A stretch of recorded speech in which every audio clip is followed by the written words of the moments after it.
All be happier for it. We're going to start segment 3, which is still on chapter 2 in our book, which is on the topic of culture. We're covering the effects of culture today. The effects of culture really leads us to this notion that first, culture exists and is part of society, right? Which is reason enough for sociologists to be interested in it. But in addition to it just being in existence, it has a whole bunch of unique and interesting ways that it interacts with other parts of society, that it interacts with the individual. So sociologists have documented the effects of culture in many different ways. But just on its face, we know that norms, attitudes, beliefs, opinions, behaviors, and practices all influence us in our daily lives, right? But even beyond that, we see these other interesting effects of the relationship of culture with itself and the relationship of culture with other parts of society, okay? So one of the first interesting effects has to do with the fact that culture really helps, it's a mechanism for making meaning in society. Like, part of culture is symbolic culture. The language of the culture, the symbols of the culture, and the gestures of the culture all enable a shared perspective. And as a result of this shared perspective, we see that this shared perspective really influences patterns of behavior. So, when we're talking about the effects of culture on behavior, we use a very important theorem created by W.I. Thomas, known as the Thomas theorem. It states, situations defined as real are real in their consequences. In other words, behavior is linked to how we define our environment, including the people within our environment, the objects, and the events within the environment. And how do we go about defining our environment? It's through the use of symbolic culture. Right, through the use of symbolic culture. So, strong opinions, beliefs, attitudes, and values placed on people, places, and things will drive our behavior towards those people, places, and things.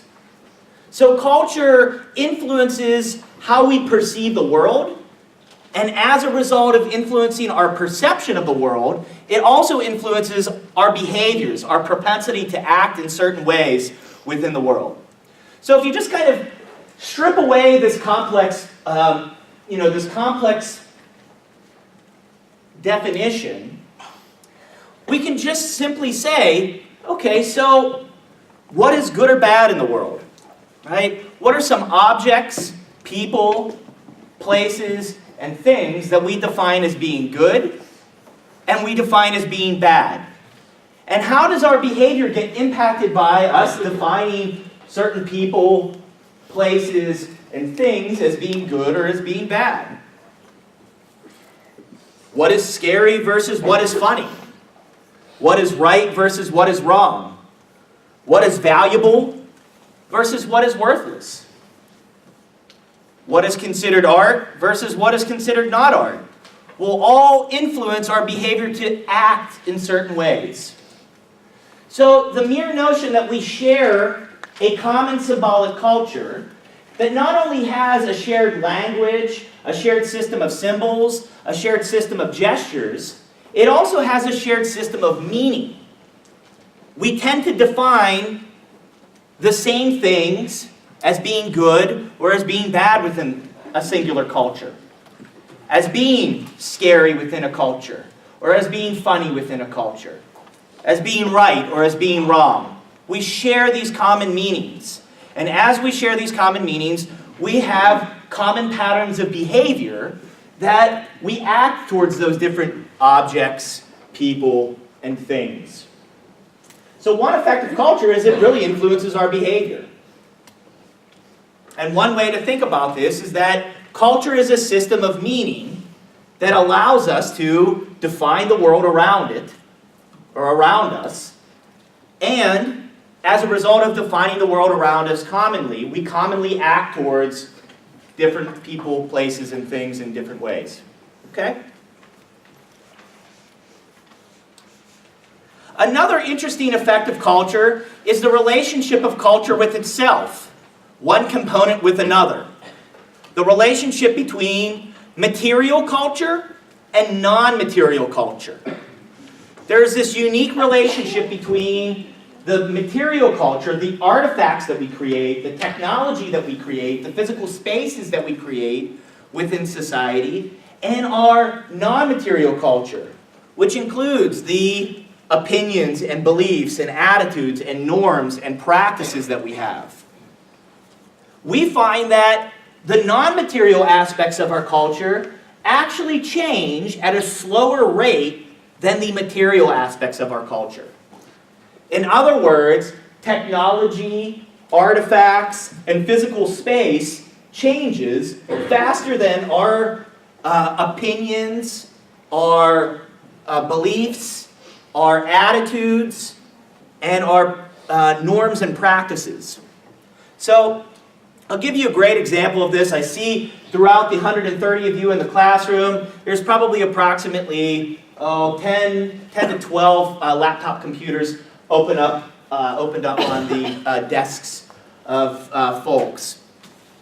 For those of you who don't have a laptop up, the vast majority of you probably own a laptop at home or a desktop computer at home. Just by show of hands, make sure that I feel good about myself for thinking these ways. How many of you own a computer at home? The vast majority of you own a computer at home. And the vast majority of you have probably learned to type on a computer. Just by show of hands, how many of you have learned to type on a computer? Let's see the hands up high so I can count them. The vast majority of you have learned to type on a computer rather than learning to type on a typewriter. Right? Learning to type on a typewriter. Now here's something interesting about the relationship between the material culture. The typewriter, this artifact, this piece of technology, was used for many of the same reasons that this new technology or new artifact is used for, right? For the purpose of delivering written communication. So typewriters were used to create term papers. Laptops and desktops are used to create term papers. So even though your parents, those who have written term papers in high school and in college, may have not been like you and learned to type on a typewriter. In fact, probably the vast majority of your parents did not learn to type on a laptop. They learned to type on a typewriter. They still share this common culture with you. This common culture with you of typing up term papers, typing up communication on an artifact, right? Or on a piece of technology. And so, learning how to write a term paper, learning how to create something for college, has been passed on from generation to generation. From the preceding generation, either your parents taught you how to type up a term paper, or a teacher taught you to type up a term paper who was from a previous generation. Right? You learned how to type from somebody else. You learned how to write that term paper. Now, the previous generation had a very unique, technologically specific way of typing. If you learned to type on a typewriter, you put, after each period, 2 spaces. So you'd write a sentence, put a period, and then you would hit the space bar twice. How many of you were taught, after typing up on your laptop a sentence, you put a period at the end of the sentence and you put 2 spaces next to the period? How many of you were taught that? So I'm seeing about 50% of the class was taught to put 2 spaces after a period. How many of you were not taught that? Let's raise your hand. So about half the class. How many of you still do that? Still put 2 spaces after a period? So 1, 2, 3, 4, 5. It's a good amount of you. About 25% of the class still put up those 2 spaces. So why do we put up 2 spaces after a sentence? Well, it has to do with the previous technology. Typewriters had equal spacing between each of the characters. In graphic design terms, they have equal kerning between each letter. So there's an equal amount of space because on each one of those little things that come up and hit the paper, their heads are the exact same size. So how do you distinguish between the end of a sentence and an abbreviation? Well, you use a particular practice. You put one space after abbreviation. You put two spaces after the end of the sentence to signify that you are now starting a new sentence. On laptops, your script, the vast majority of the fonts that you use, have built within the programming the ability to know when you have finished a sentence, when you have abbreviated a word. When you have finished a sentence, and when you have abbreviated the word. And it will actually adjust for you to indicate the end of the sentence.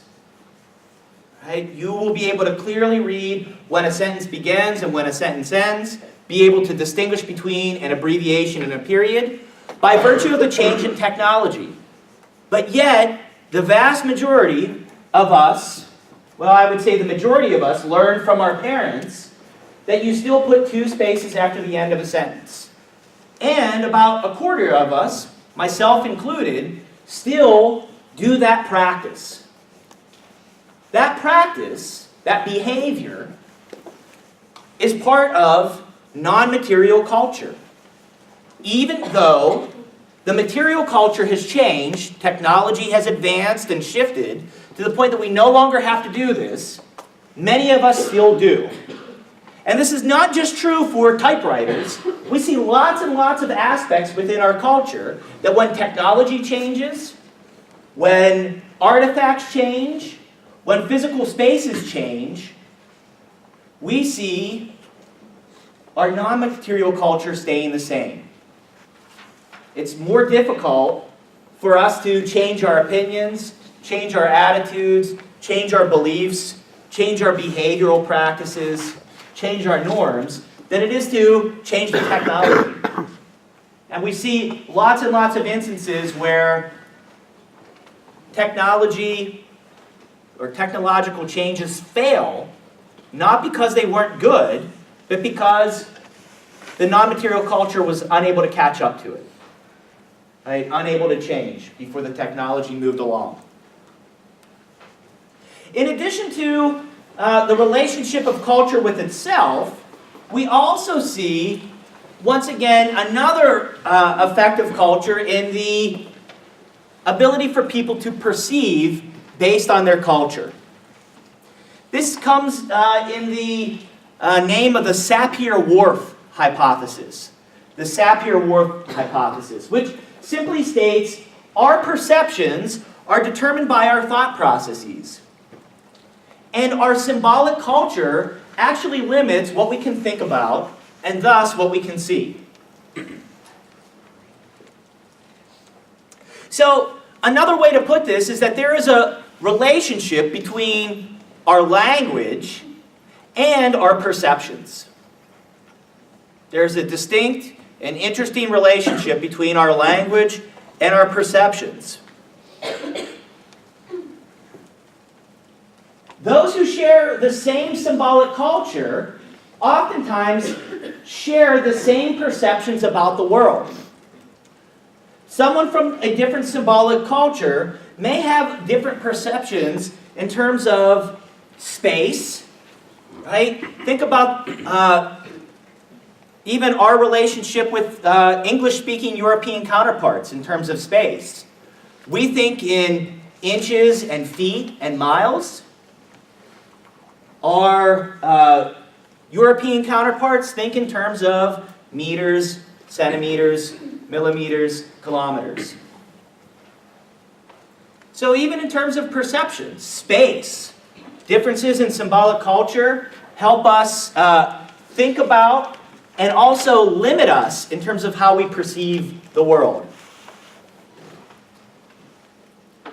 You know, when when I speak to my friends who are from Europe, and I ask them for directions, they might say something like, well, you go 6 kilometers up the road, make a left, and go 2 kilometers down this next road, and then you head up 15 kilometers down the next road.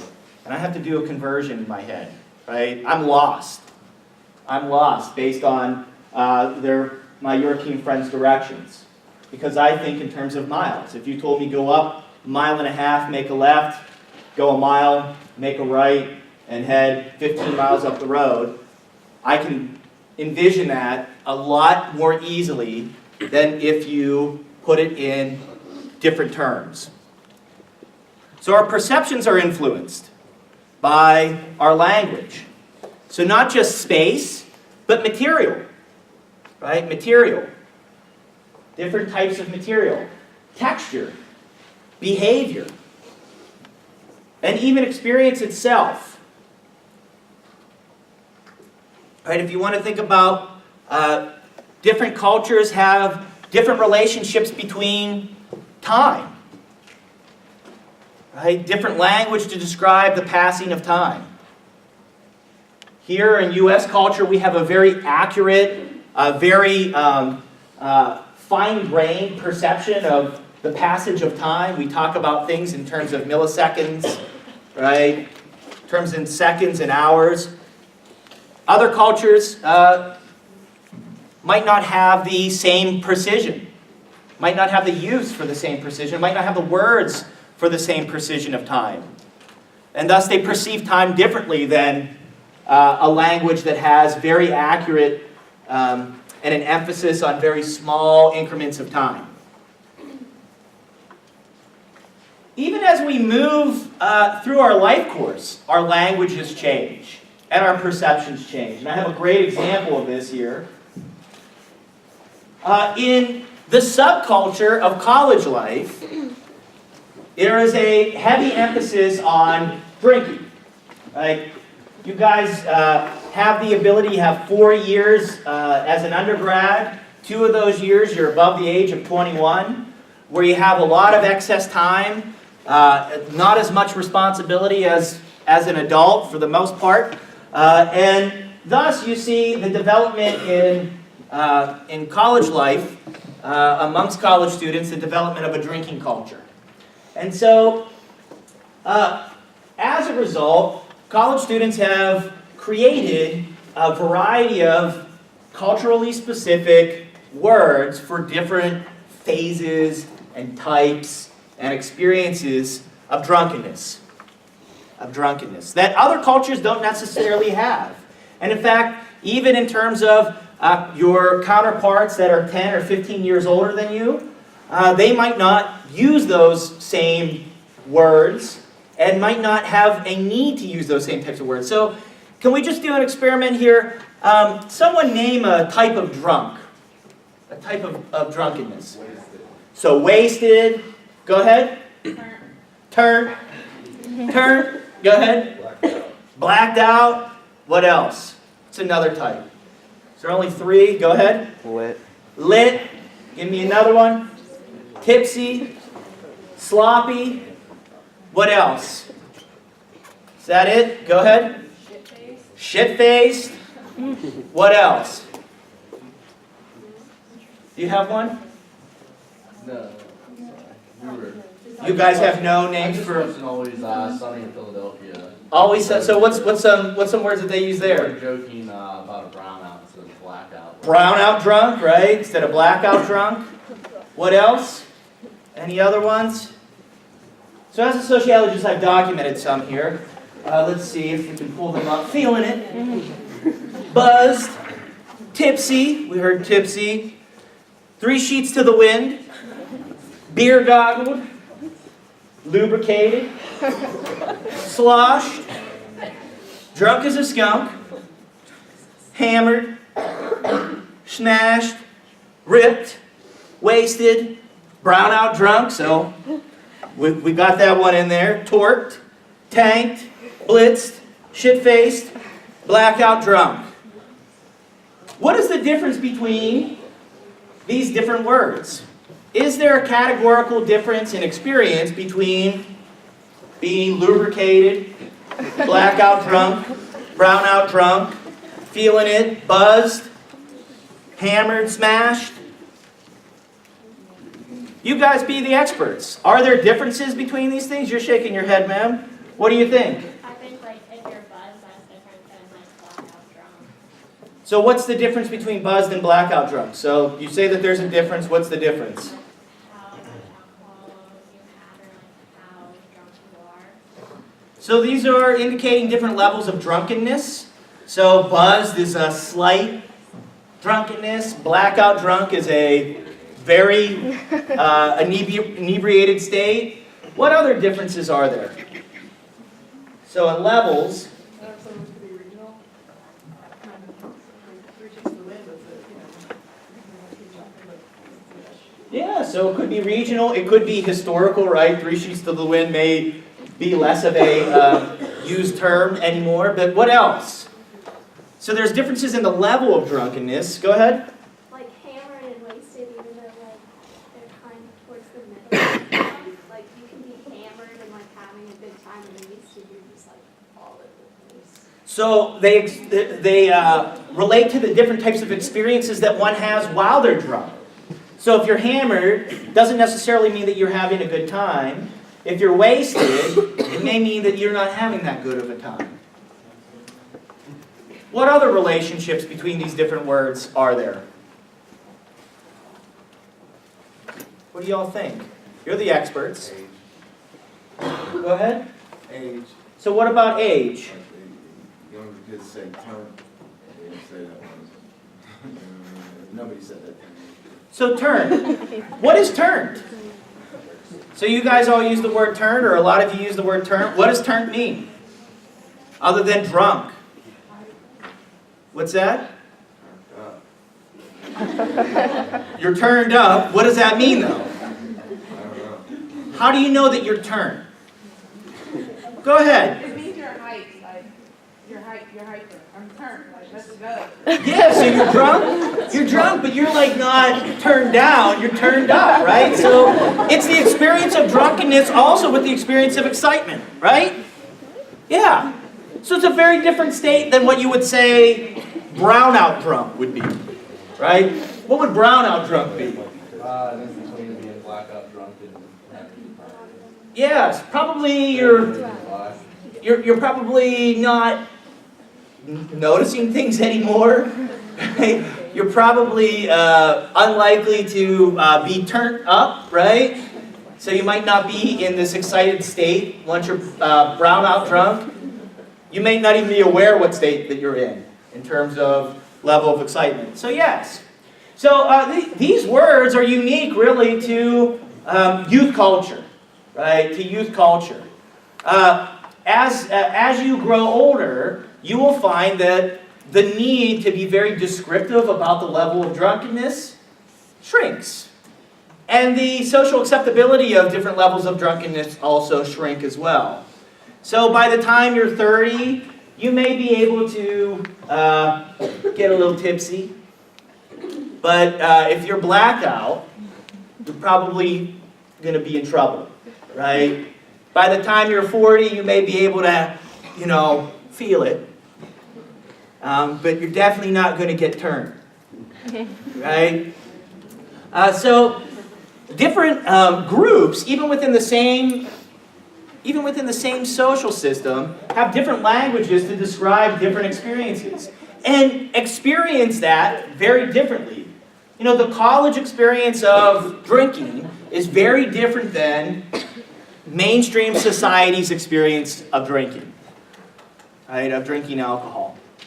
Very, very different in the relationship. And part of that has to do with the culture that students have created around drinking, and the words that they use to describe different aspects of the drinking culture. Okay? So just to kind of, summarize this, the previous examples show that many college students share this culture of drinking, which differs from the middle-class adult world. No respectable middle-aged, middle-class adult parent will describe to their coworkers their movement from lubricated to torqued to shit-faced in the same way that maybe college classmates share with each other after a weekend the next Monday morning in class. Right? The realm of social acceptability for that type of discussion closes for the mainstream culture, where it's open for the subculture of college students. Now, this is not to say that the subculture of college attendance is different or in opposition to mainstream, middle class, middle-aged culture. It is known as a subculture, right? College culture is a subculture to the mainstream. What we mean by subculture is the fact that the norms and the values really do not clash with the dominant culture. So even though college students may get turned every once in a while, right? What they're doing is generally consistent with the mainstream culture. You show up to class on Monday, you get educated, you prepare yourself for the workforce, you prepare yourself for your eventual entry into the mainstream culture. And that is very different than what sociologists call a counterculture.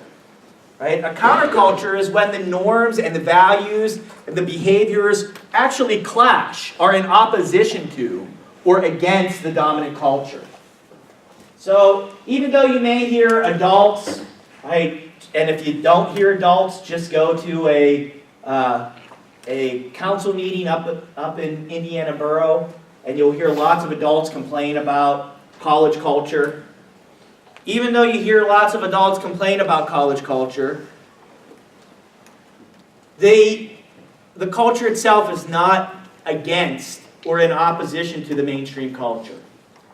You know, you all are preparing to enter the mainstream, which is different than countercultures. So I have some other great examples of countercultures and subcultures. So on the left-hand side of the screen, you see this woman. Can anybody describe what this woman is? Does anybody know? Go ahead. She's a steampunk. How many of you have heard of a steampunk before? So can you tell me a little bit of what you know about a steampunk? Just like from what the picture shows, like that's usually how they dress. There's like a lot of like industrial kind of look to it. So steampunk includes a fashion culture to it. So some of the artifacts that are part of the subculture of steampunk is these very fashionable, very interesting, very industrial-looking clothing that steampunks wear. What else do you know about steampunk culture? Go ahead. It's kind of like presupposing if we've never made it past science-based gadgetry, like what that, that's why it's all Victorian, that's why it's covered in all the cotton and everything. Yeah, so another very important part of steampunk culture is literature, or the art that's created within the culture, which includes lots and lots of fiction about society never discovering electric power, never discovering internal combustion. That society basically stays at the level of technological advancement in terms of steam power. But yet the technologies change based on this limitation of steam power. So the cultures that are described in the art are very advanced, but advanced in very different ways than modern culture. So steampunks, in comparison to the general mainstream culture, have lots of ideas that are different, values that are different than the mainstream, stories that are different, right? A shared symbolic culture that's different. But they're not necessarily in opposition to the mainstream culture. Right? Steampunks are concerned with creating unique and neat things. They gather together and oftentimes show these beautiful pieces of fashion, share stories, share other types of works of art that they've created in this steampunk fashion. But they are not about overthrowing the mainstream culture. They're not necessarily there to go against the mainstream culture.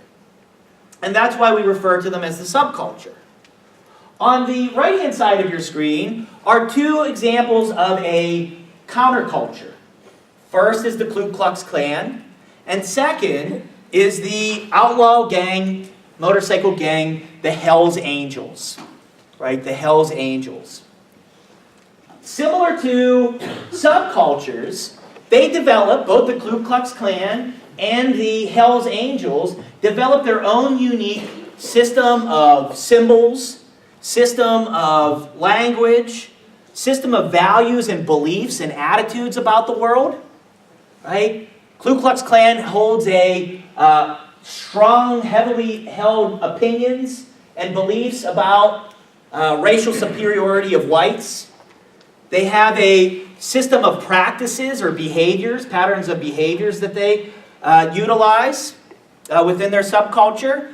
The Hells Angels have a set of strongly held beliefs about brotherhood, about the legality and illegality of drugs.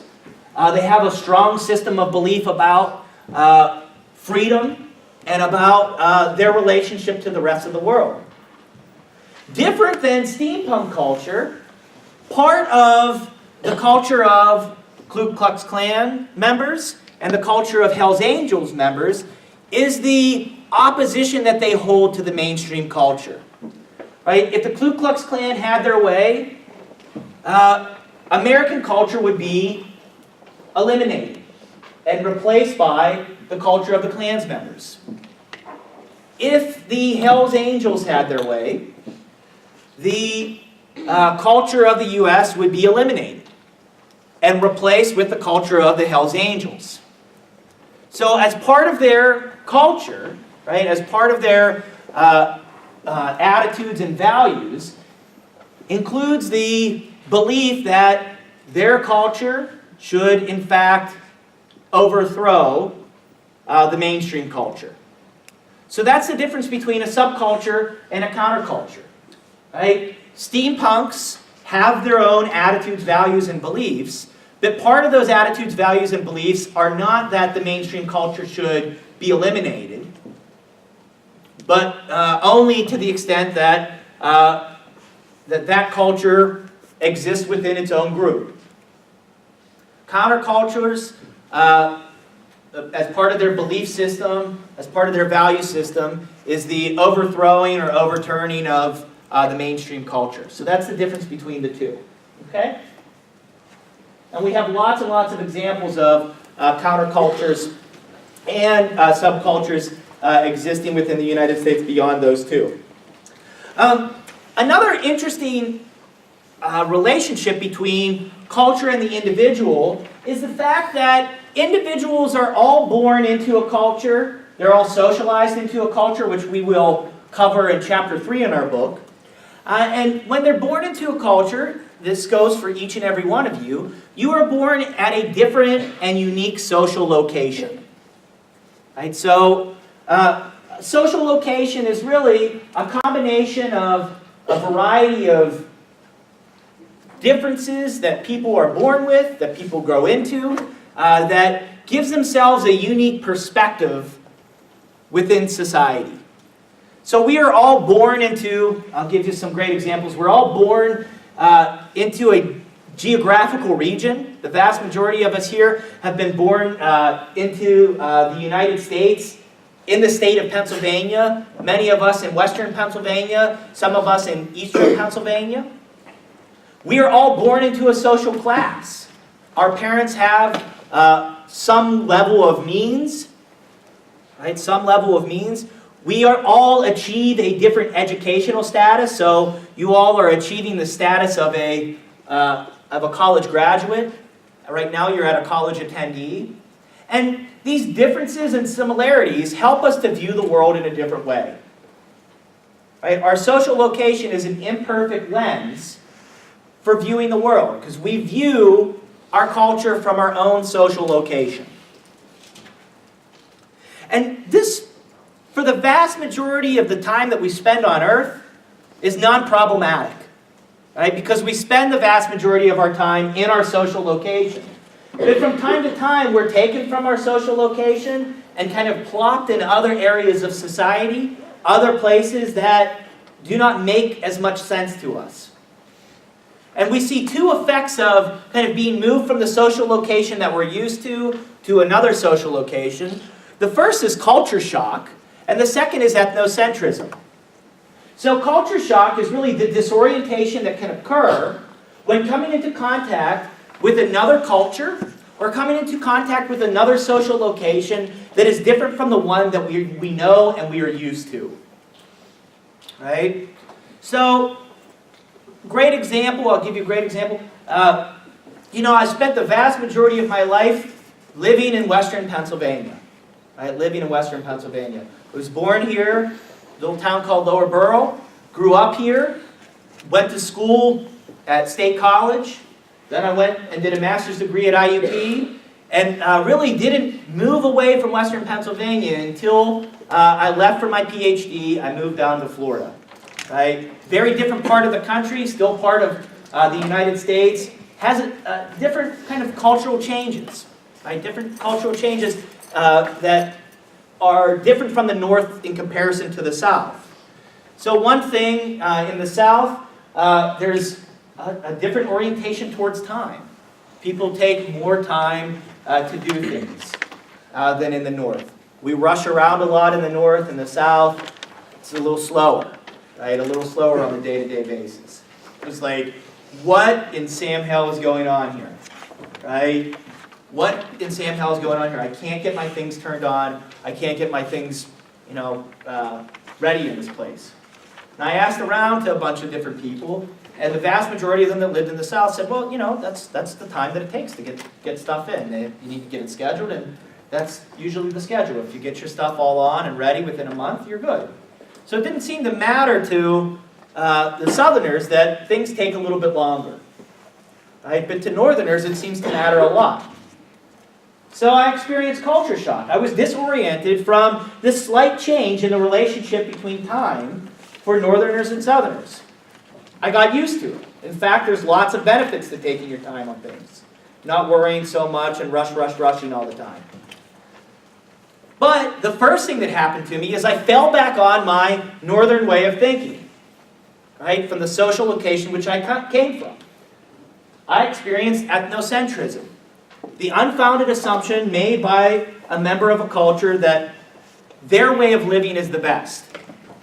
So I went down to the South and thought, I'm going to teach these Southerners about punctuality and about getting things done on time. Right? I can't believe that people live like this, that you would have to wait for things. I want it now, I want it yesterday. Right?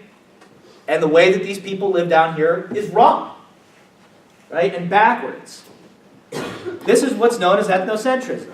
The notion that how things go on in other parts of a culture or in other cultures is wrong. And what I learned as I lived in the South is that there's lots of benefits to taking your time. Right? Lots of benefits. When the person who showed up to install my cable talked to me for 45 minutes, got to know him really well, and then when I had cable problems later on, after a while, I still remembered the guy's name. He gave me his personal cell phone number. I was able to call him up and chat with him and get my stuff repaired. So when the people did come, I got to know them. So rather than them coming in, zipping in, installing the stuff and getting out, you get to know your cable installer. You get to know your gas guy. You get to know the guy who's in charge of turning the electricity on and off. And so when you hit a problem, you have a personal connection. That's what time gives you. So sociologists note that what happened to me, right, culture shock and ethnocentrism is common. Right? And I'm sure whenever you went to if many of you probably went to different parts of the country, some of you have probably left the country. How many of you have been out of the country? Right? How many of you, when you got to a different place, might have experienced a little bit of culture shock? Right? It's common. Right? It's a regular process because we're all born into a unique social location and we get used to it. And what happens is we experience culture shock and then we fall back on the way that we do things at home is the way that is the correct way of doing things. Well, sociologists say, look, in order to study culture objectively, to study culture scientifically, we need to make sure that our culture shock, when we experience it, is understood as that, and that we don't write, study, hypothesize through the lens of our own social location, right? Through the lens of ethnocentrism. And this is known as the practice of cultural relativism. Understanding that different societies have different cultures, and that the differences should not be compared as better or worse, but rather described as different. And then from there, explain how those differences lead to functions and dysfunctions, conflict, and different perceptions. And if we want to use the three different theories. So the goal of sociology is to understand culture objectively, which requires this non-judgmental stance taken towards it. And to do so is to recognize the inclination towards culture shock and ethnocentrism. Towards culture shock and ethnocentrism. That we're all kind of naturally inclined to do these things, and that in order to study society objectively, we need to take a step back. It's not to say that sociologists don't experience culture shock. It's not to say that sociologists don't experience ethnocentrism. They do. They're human just like you. But in order to be a sociologist, you need to recognize that, take a step back, and say, this is me understanding this from my own social location. I need to study this from an objective standpoint, which is to document the differences and then to see how those differences lead to different functions and dysfunctions, if I'm using the functionalist perspective, different forms of conflict, if I'm using the conflict perspective, or different ways in which these meanings shape behavior, if I'm using the symbolic interactionist perspective. So just to